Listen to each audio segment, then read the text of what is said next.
On va prendre d'abord Luc 10, le plus grand des commandements. Je ne sais pas si tout le monde y est, ou vous avez votre appli aussi, votre appli en polonais, Luc 10, 25. Luc 10, 25, donc pour réfléchir, c'est comment aimer Dieu de tout son esprit, avec toute son intelligence. Donc c'est toujours intéressant de voir ça et de lire où est-ce qu'on trouve ça. C'est le commencement de la parabole du bon samaritain, que vous connaissez par cœur. Mais on va lire juste le début. Et voici qu'un légiste, c'est-à-dire un docteur de la loi, c'est bon pour vous? Un docteur de la loi se leva et lui dit, pour éprouver Jésus, « Maître, que dois-je faire pour avoir là en héritage la vie éternelle ?» Il lui dit, « Dans la loi, qu'y a-t-il? Comment lis-tu » Celui-ci répondit, « Tu aimeras le Seigneur ton Dieu de tout ton cœur, de toute ton âme, de toute ta force, de tout ton esprit, et ton prochain comme toi-même. » Tu as bien répondu, lui dit Jésus, fais cela et tu vivras. Alors je trouve ça intéressant de commencer par ce passage-là, parce que c'est le seul moment, disons en tout cas le moment privilégié, où il est dit justement d'aimer Dieu de tout son esprit. Et vous remarquez bien, si vous avez vos Bibles respectives, que autant le reste est écrit en italique, quand le docteur de la loi cite, mais quand il dit de tout ton esprit, ce n'est pas en italique, c'est-à-dire que c'est lui qui le rajoute. C'est lui qui rajoute de tout ton esprit. Or, la citation vient de Deutéronome 6. Mais Deutéronome 6 ne marque pas de tout ton esprit, donc de toute ton intelligence. Donc c'est assez intéressant de dire que...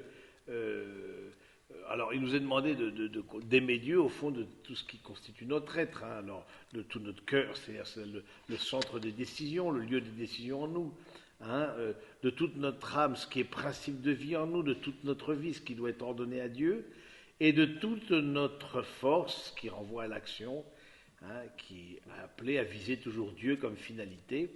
Et je pensais ça dans le cadre du témoignage, parce que votre thème d'année, si j'ai bien compris, c'est le témoignage. Et vous avez à rendre témoignage, vous qui êtes au contact d'universitaires, vous avez vraiment à rendre témoignage comment aimer Dieu de toute son intelligence, parce que c'est rendre de témoignage. Et du coup, on va essayer de réfléchir là-dessus, de voir comment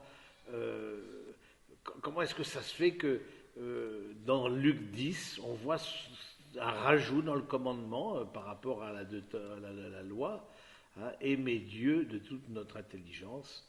Hein, qu'est-ce que ça vient faire? Pourquoi cette irruption de l'intelligence dans notre relation à Dieu? Et je pense que là, vous pouvez donner un témoignage. Parce qu'au fond, le témoignage que l'on donne, c'est le témoignage de l'amour. Et ça, on le sait bien, le témoignage de la charité. Donc, aimer Dieu de toute son... Et, au fond, le fait de l'aimer, mais l'aimer avec tout son esprit, toutes ses facultés intellectuelles, est aussi une forme de témoignage. Alors, comment est-ce que ça se vit? Alors, le premier point qu'on peut voir, c'est comment est-ce que l'intelligence peut nous éloigner de Dieu. Ça, c'est la première chose. Et les dangers, en petite 1.1, les dangers de l'intelligence orgueilleuse. En Matthieu 11, on lit « Ce que tu as caché aux sages et aux savants, tu l'as révélé aux tout petits. » L'invitation font à la reconnaissance de notre pauvreté comme l'enfant qui se tourne toujours vers l'autre pour savoir dans la reconnaissance qu'il ne sait pas. Et c'est vrai que la Bible dénonce très régulièrement les orgueilleux, c'est-à-dire ceux qui se servent de leur intelligence, mais pour se mettre au-dessus des autres.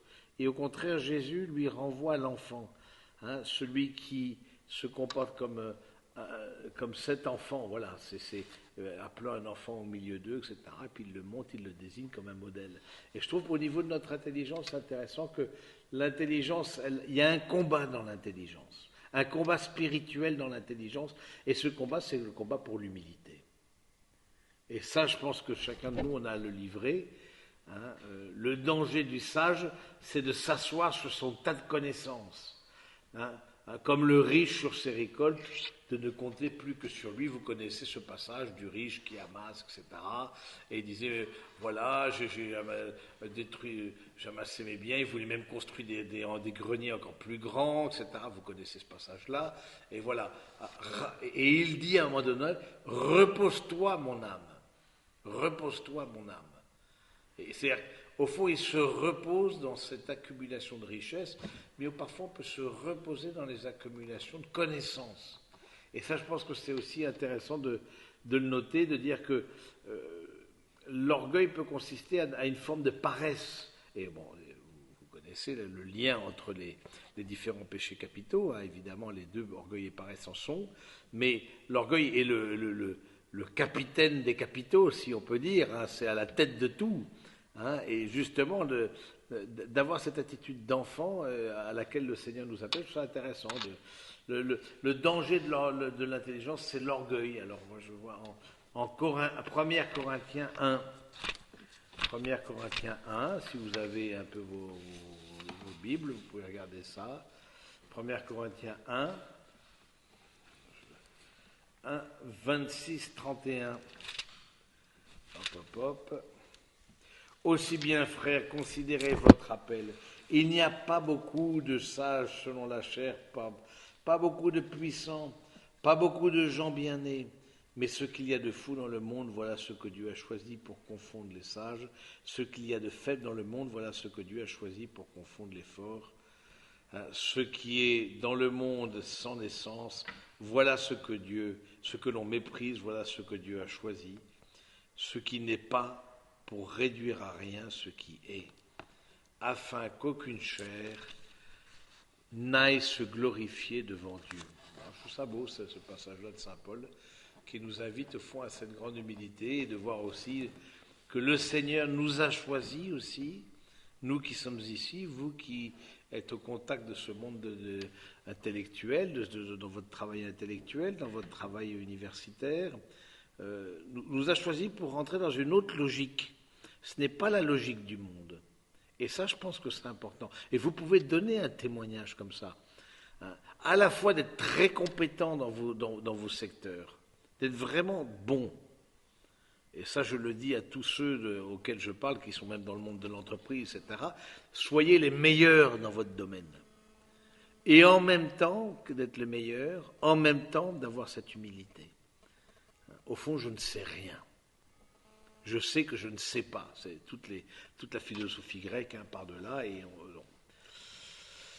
y a un autre danger, donc le danger de l'intelligence orgueilleuse, là, le danger de l'intelligence qui prétendrait avoir trouvé la vérité. Le risque de la philosophie, c'est croire que l'on a trouvé la vérité. Hein. Or, philosophie, c'est l'amour de la sagesse, c'est quelque part être toujours en recherche. Et le chrétien non plus ne possède pas la vérité, ça faut être attentif à ça.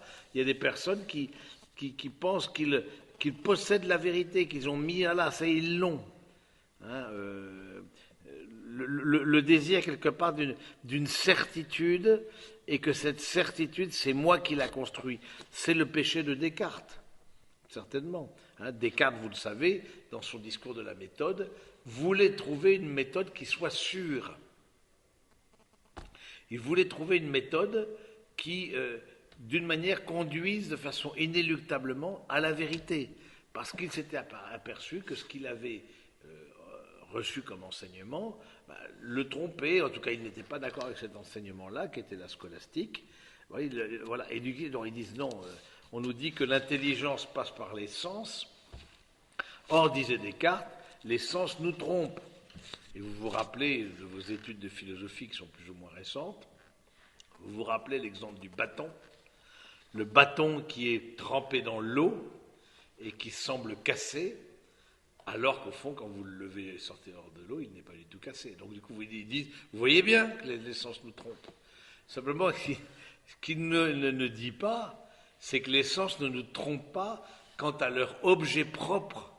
La vue a comme objet propre les couleurs, et le toucher a pour objet propre l'extension. Donc du coup forcément, ce n'est pas tant avec la vue qu'il faut voir si le bâton est cassé ou pas, mais plutôt avec le toucher.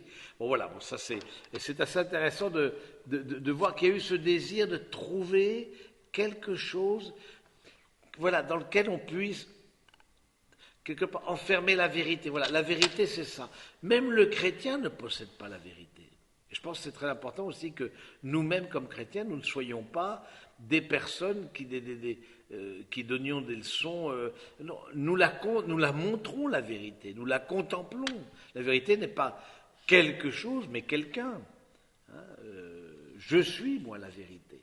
Et ça, je pense que l'orgueil de l'intelligence, c'est une manière de désamour et de non-témoignage de l'intelligence. C'est précisément ce moment où on peut dire qu'on s'enferme dans un désir de vouloir posséder, et non plus, alors que l'intelligence, elle est faite pour contempler la vérité.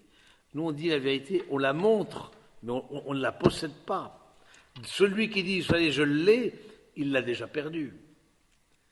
Et ça, je pense que c'est important aussi pour nous qu'on ait aussi cette dimension-là, et particulièrement dans votre travail intellectuel, cette dimension de contemplation, cette dimension il y a quelque chose qui nous dépasse, il y a quelque chose duquel on approche, mais encore, on est encore loin. On est encore loin du compte.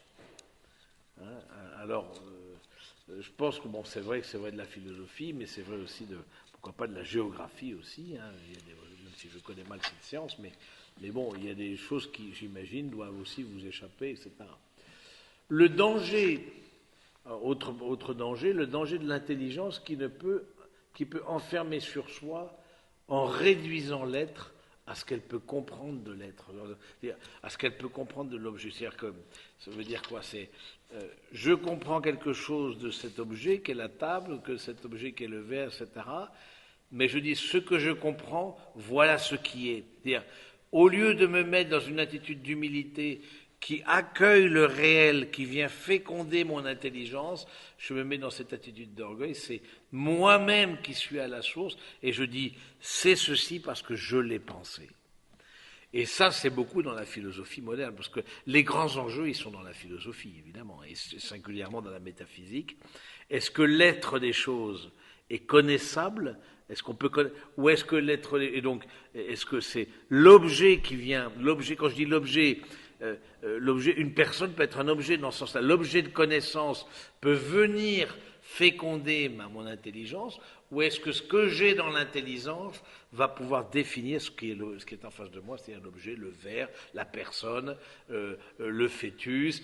Que je dis qu'il y a, par exemple, on l'a vu à l'Assemblée nationale très récemment, une dame du Parti socialiste menant une grande campagne, etc., en disant il n'est d'enfant que s'il y a un projet parental.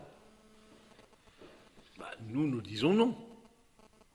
Qu'il y ait projet parental ou pas, l'enfant est dans le sein maternel. Oui. Les vraies questions, elles sont métaphysiques. Et donc, du coup, je pense que la difficulté avec une part de la société, c'est par rapport à ça. Est-ce que c'est l'objet qui est premier et qui vient féconder mon intelligence, et donc je reçois par l'essence cet objet, et je suis dans une étude d'accueil de contemplation, ou est-ce que c'est moi, avec ce que je dis, qui dit cela est ou cela n'est pas? Et c'est important la question cette question-là est-ce qu'on réduit l'être à ce qu'on en comprend, ou est-ce que mon intelligence vient au contraire être fécondée, va être dans une humilité, d'être dans l'accueil de ce que je reçois, ou est-ce qu'au contraire va vouloir déterminer, et du coup voilà. Il y a une forme de toute puissance de l'intelligence aussi qui a cette capacité de dire, et c'est beaucoup dans la philosophie moderne, qui dit voilà, c'est d'abord le sujet qui pense. Vous avez évidemment ça dans Descartes. Dans Descartes, il en arrive à la fin de son discours de la méthode, il en arrive à dire je pense, donc je suis. Ce que je pense, voilà ce qui est sûr. et vous avez peut-être vu toujours tous ce tableau de Descartes qui représente Descartes. Je ne sais pas si ça vous dit quelque chose, ce grand tableau qui représente Descartes, qui, en fait, vous pouvez essayer de le voir, je ne me rappelle plus le peintre, mais il y a tout un fond noir, lui-même est en habit noir, il a une collerette blanche, et son visage est un peu assez lumineux.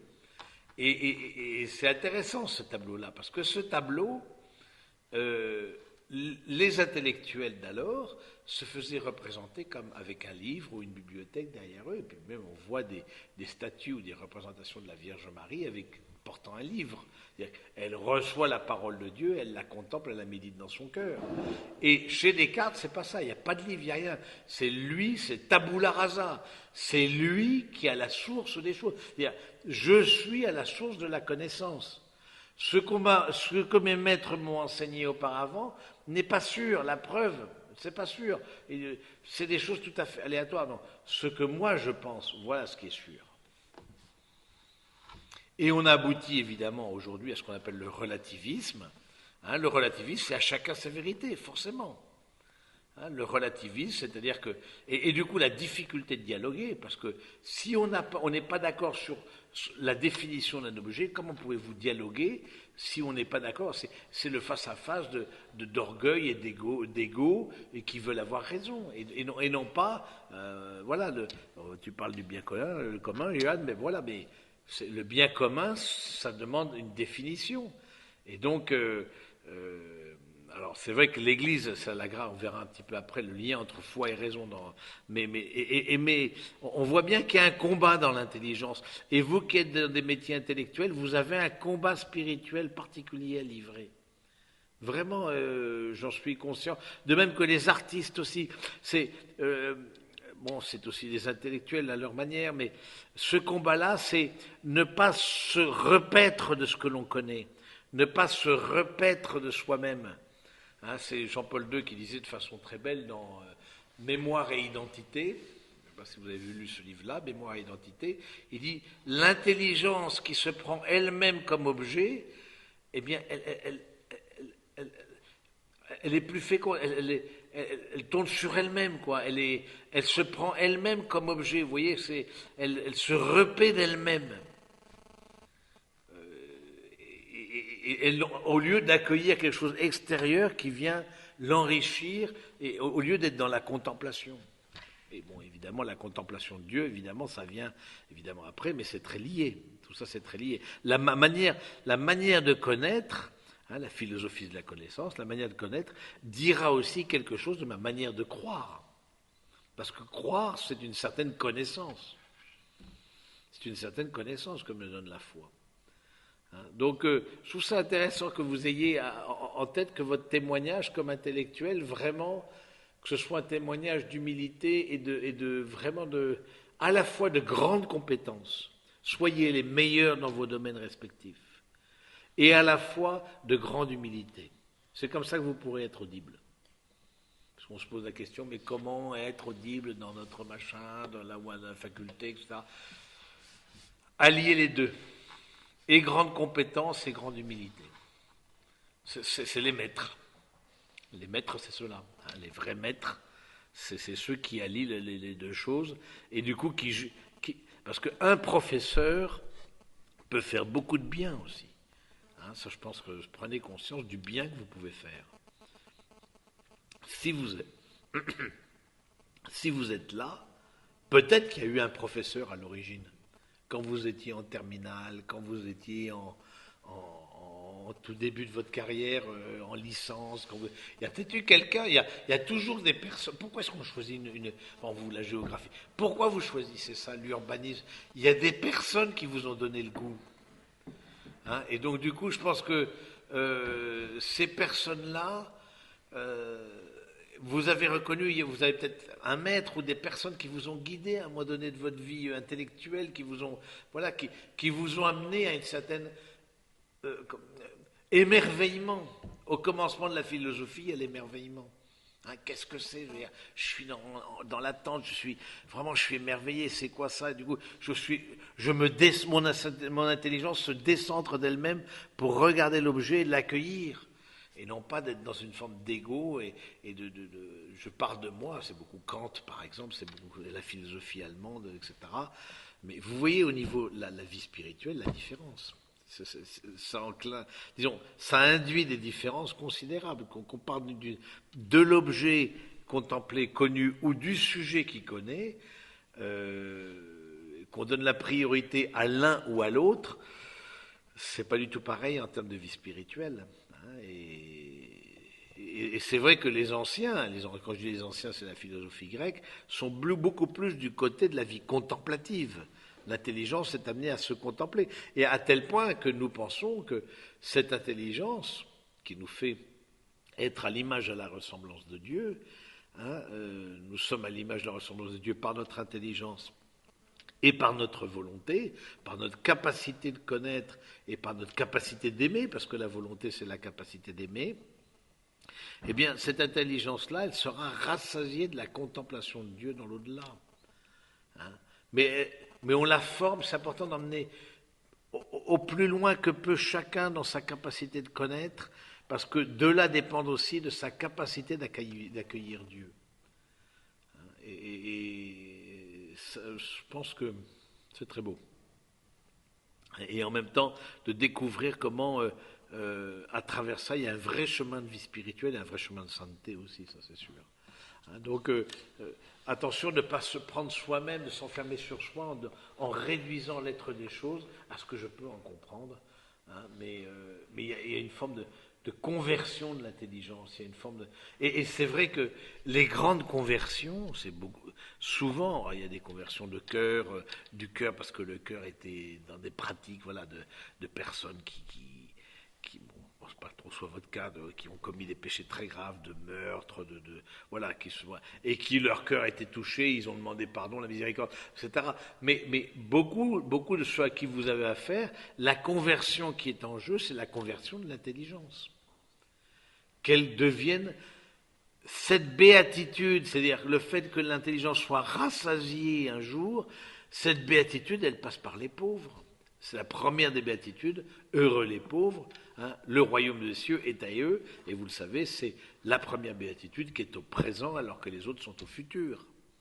Et donc du coup, cette béatitude-là, elle touche l'intelligence de façon suréminente, parce que précisément, elle nous appelle dans notre manière de connaître d'être aussi des pauvres, d'être vraiment des pauvres, d'être, de dire, je chemine, je suis en chemin, je continue. Oui, j'ai découvert des choses, oui, j'ai écrit des ouvrages, j'ai publié mes recherches, oui, et tant mieux, et continuez, et soyez encore une fois les meilleurs. Mais en même temps, soyez attentifs que tout ça vous emmène dans une grande humilité. Vous n'en serez que davantage crédible. Ça, c'est évident. Pour moi, c'est évident. Quelqu'un qui sait et en même temps reste humble, il est beaucoup plus crédible que celui qui sait et s'enorgueillit, se gonfle. C'est comme l'artiste, d'une certaine manière. Moi, je pense souvent aux artistes. Il y a un combat spirituel des artistes. Les artistes, c'est quoi leur combat spirituel que je le perçois, mais c'est vraiment de ne pas se repaître de leur art, mais vraiment parce que l'âme artiste est très sensible, forcément, par définition. Je veux dire, et donc, du coup, il peut y avoir ce désir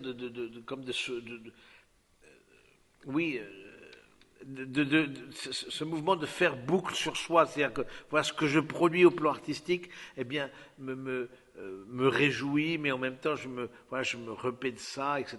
Or, l'artiste est amené justement à montrer le beau.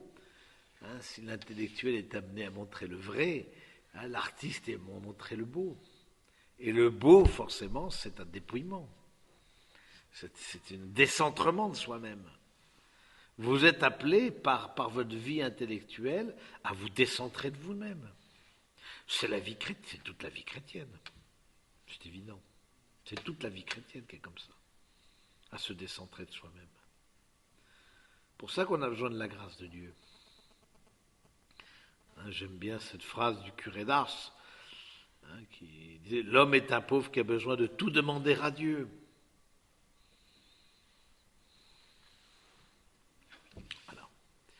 Alors, ça c'était la première partie, l'intelligence qui a des combats, l'intelligence qui peut éloigner de Dieu, l'intelligence qui est en danger, voilà, ça c'est un peu les choses. Ensuite, l'intelligence, la relation à Dieu ne peut se passer de l'intelligence. Ça c'est aussi une chose très importante et qui est typiquement chrétienne, je trouve, de ce point de vue-là. Vraiment, la confiance chrétienne en l'intelligence, dans sa capacité de mener à Dieu. La foi chrétienne est une invitation à user ce don de l'intelligence en un optimisme anthropologique. Toute personne a en elle-même une porte d'accès à la vérité par cette raison. C'est très important, c'est de dire que dans la foi chrétienne, on ne se méfie pas de l'intelligence. Au contraire, et c'est le génie aussi du christianisme et des débuts de l'Église, d'avoir intégré dans la foi toute la philosophie grecque. Et ça, je pense que c'est très important. Qui fait que, entre autres, la vie chrétienne a trouvé un tel retentissement auprès des intellectuels de l'époque, et au moment de la Rome antique, etc., parce que aussi elle nourrissait l'intelligence. L'évangile, il est fécond pour l'intelligence, mais il est fécond pour le cœur aussi, je veux dire, c'est les deux. Et je pense que c'est intéressant de dire qu'il y a une confiance dans cette capacité de l'intelligence de connaître Dieu. Soyons confiants là-dessus, ce n'est pas un danger. Hein. Au contraire, l'Église n'a eu de cesse partout où elle était, c'est de former. Les premières universités, on sait très bien quand est-ce qui les a formées, à commencer par la Sorbonne, etc. Je veux dire, bon, c'est vraiment parce que c'était justement ce désir d'éduquer, d'emmener l'intelligence des uns et des autres plus loin. Hein, et partout où elle est, l'Église, elle forme, hein, selon cet adage, hein, humaniser pour diviniser. Hein, c'est diviniser pour humaniser, parce qu'il faut d'abord humaniser, je veux dire, dans des lieux de grande pauvreté, dans des lieux de... Voilà, c'est les soins, c'est l'école, c'est l'attention aux pauvres, aux vieillards, etc., aux démunis. L'Église, elle est au front là-dessus, dans tout, et en particulier au plan intellectuel. Hein, parce qu'elle a senti que là, il y a quelque chose, un lieu qui peut rapprocher de Dieu, qui est un lieu de combat, on l'a vu dans la première partie, là, dans notre méditation, qui est un lieu de combat, mais qui est un lieu qui rapproche aussi de Dieu. On ne peut pas se rapprocher de Dieu sans une certaine connaissance, et chacun a sa mesure. Chacun a sa mesure. Et ça, je pense que c'est important. Il y en a qui ont reçu des grandes intelligences, des grandes capacités, etc. D'autres moins. Bon, voilà. Mais justement, ce que tu as révélé aux pauvres et aux petits, tu l'as caché aux savants. Les pauvres et les petits connaissent quelque chose d'une autre manière que d'autres qui ont de plus grandes capacités intellectuelles. Et vous pouvez donner ce témoignage de cette confiance dans l'intelligence humaine qui peut mener à Dieu, qui peut... Quand elle est, en fait, c'est ça. Quand l'intelligence est collée au réel, c'est tout le combat de l'intelligence, c'est de rester collé au réel, c'est-à-dire de rester collé à ce qui est, et non pas d'être soi-même source de ce qui est. C'est capital. La vérité, en tout cas le philosophe, c'est l'adéquation de l'intelligence avec ce qui est.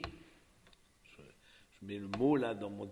Et le mot est le signe de la chose, je veux dire, de ce qui est. Donc, et on voit bien, l'intelligence a pour vocation de découvrir l'être des choses.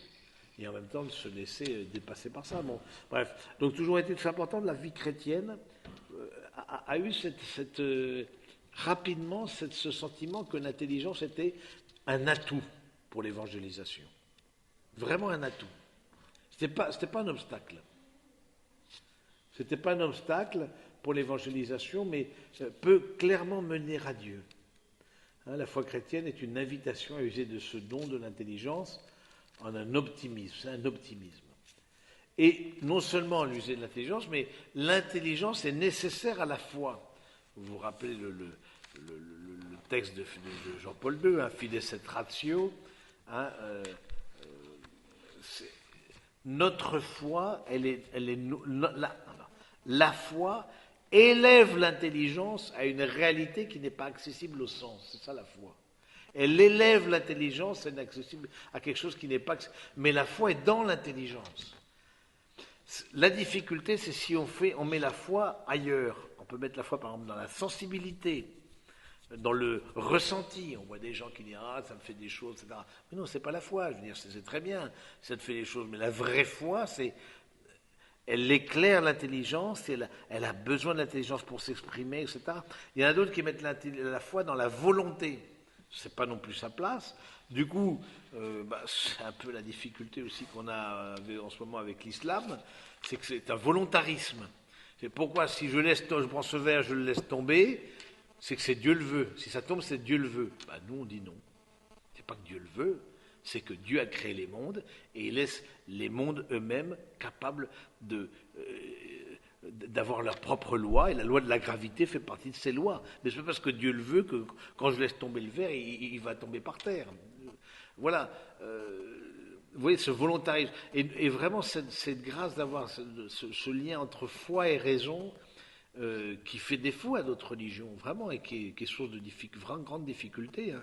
Mais nous, on a, depuis le début, c'est vraiment le début des christianismes, on a perçu qu'il y avait un lien entre les deux. Parce qu'on est la religion de l'incarnation, et parce qu'on est la religion de l'incarnation, on perçoit que dans toute la personne humaine, tout l'homme est capable de mener à Dieu. Et ça, je pense que c'est quelque chose qui était énorme, qui fait notre force. Il y a des conversions intellectuelles.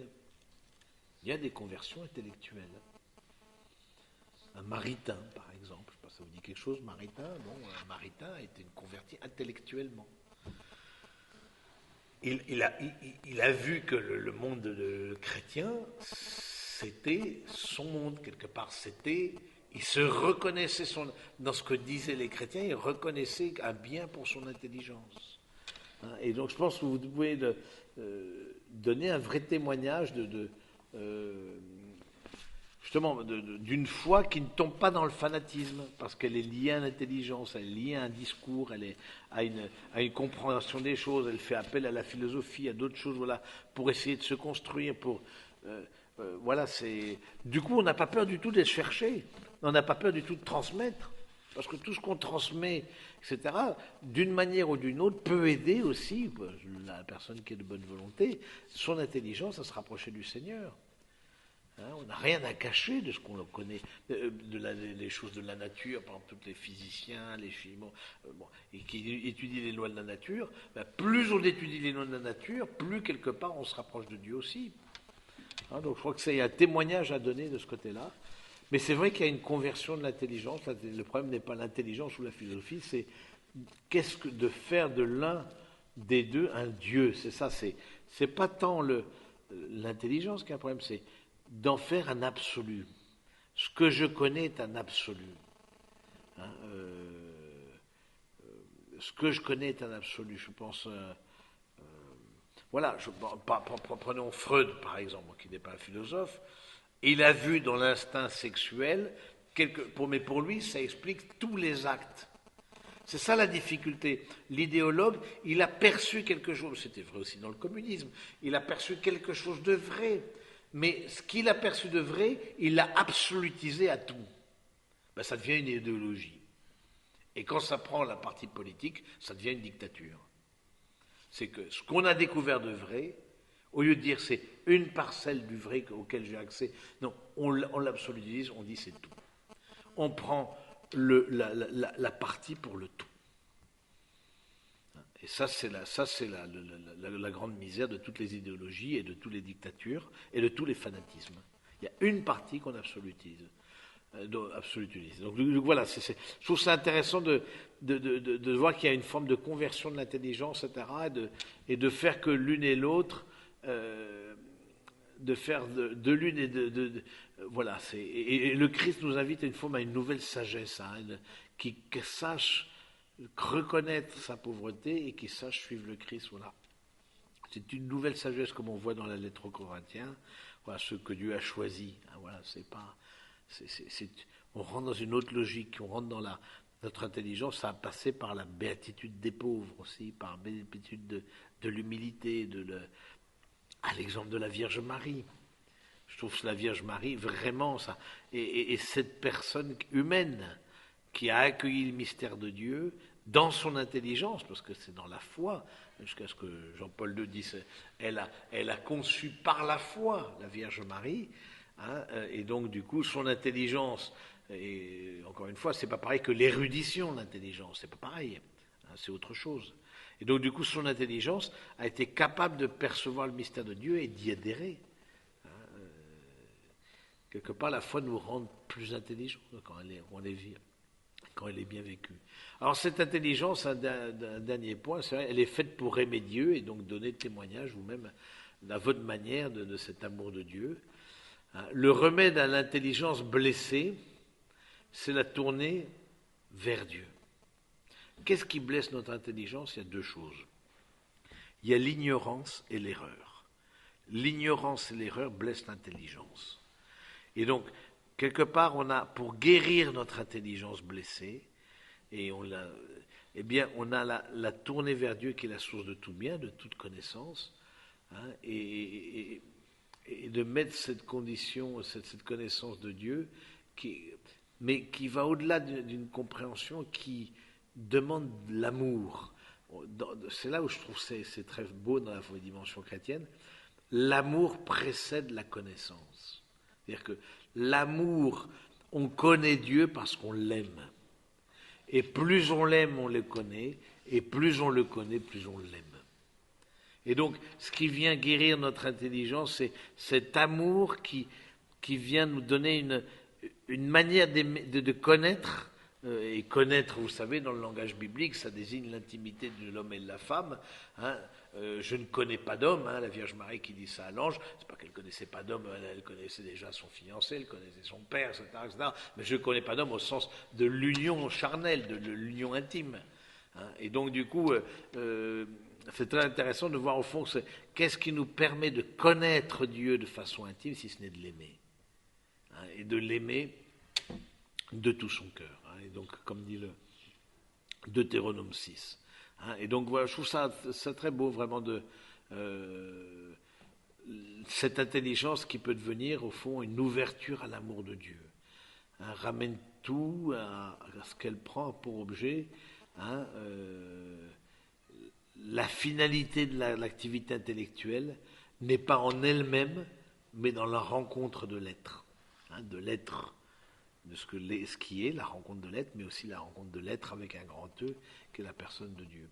Et Plotin qui disait, et c'est intéressant ça, quand la pensée ne parvient plus à saisir l'un, c'est-à-dire à saisir Dieu, elle doit prolonger l'acte de l'intellect par celui de l'amour, qui va plus loin que l'intelligence. Alors, aimer Dieu de toute son intelligence, on voit bien que c'est très beau, et c'est intéressant ça de voir un peu comme conclusion de voir au fond dans la parabole du bon samaritain. Pourquoi est-ce que le docteur de la loi dit ça, aimer Dieu de toute son intelligence?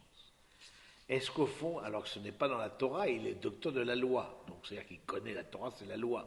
Donc il connaît la Torah sur le bout des ongles. Je veux dire, si vous demandez de la géographie, vous connaissez en tout cas un certain nombre de basiques sur le bout des ongles. Voilà, lui pareil, il était docteur de la loi. Comment est-ce qu'il va rentrer quelque chose qui n'était pas dans... Qui lis-tu? C'est ça que la question de Jésus au début. Que lis-tu dans la loi? Et il rajoute, aimer de tout son esprit. Quelque part, la rencontre avec le Christ nous donne une connaissance supplémentaire par rapport à l'ancienne alliance. Ça nous donne de rentrer dans au fond d'une, comment on peut dire ça, une intelligence des choses qui est autre. La rencontre avec le Christ pour cet homme le fait découvrir, va bousculer sa vie, à tel point que même la définition de prochain, vous vous souvenez, vous pourrez relire à l'occasion à Luc 10, le bon samaritain. Samaritain, ça veut dire gardien, celui qui est gardien. Hein, et Jésus lui pose la question, parce qu'il lui pose la question, mais qui est mon prochain? Vous vous rappelez ce passage-là, qui est mon prochain, etc. Un homme descendait de Jérusalem à Jéricho, etc. Vous connaissez ça par cœur. Mais ce qui est intéressant, c'est que il se pose la question, lui pose le docteur de la loi, qui est mon prochain? Et à la fin, Jésus répond, qui s'est fait le prochain de l'autre?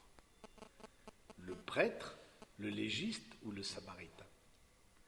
Et donc, on voit comme une sorte de révolution copernicienne, si on peut dire ça, hein, c'est qui s'est fait le prochain de l'autre. C'est-à-dire que, et au lieu de dire qui est mon prochain, mon prochain, c'est l'homme tombé aux mains des bandits. Et lui, Jésus dit, celui qui s'est fait, le prochain n'est pas un état, mais un mouvement.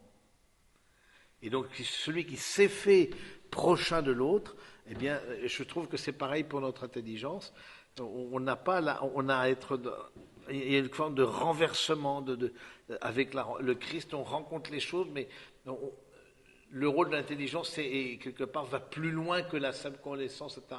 Va plus loin que les anciens, c'est-à-dire que les Grecs, hein, mais pousse à l'amour au fond. Hein, donc voilà, c'est un peu. Vous pouvez donner ce témoignage-là à travers votre travail intellectuel, qui est tellement important, qui peut faire tellement de bien autour de vous. Encore une fois, qui peut révéler des vocations, qui, si vous êtes profondément à la fois convaincu et compétent, hein, voilà, je pense que, et puis peut témoigner aussi de la personne de Dieu, de la personne de Jésus, quand c'est vécu dans l'humilité. Voilà un petit peu ce que je voulais vous dire, simplement. Alors, je ne sais pas si vous avez des questions par rapport à ça. Alors. Ou peut-être à méditer, voilà, donc...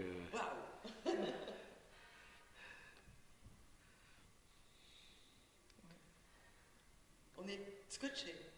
On comprend mieux le fait que vous avez. Vous regrettez pas trop, quoi, non.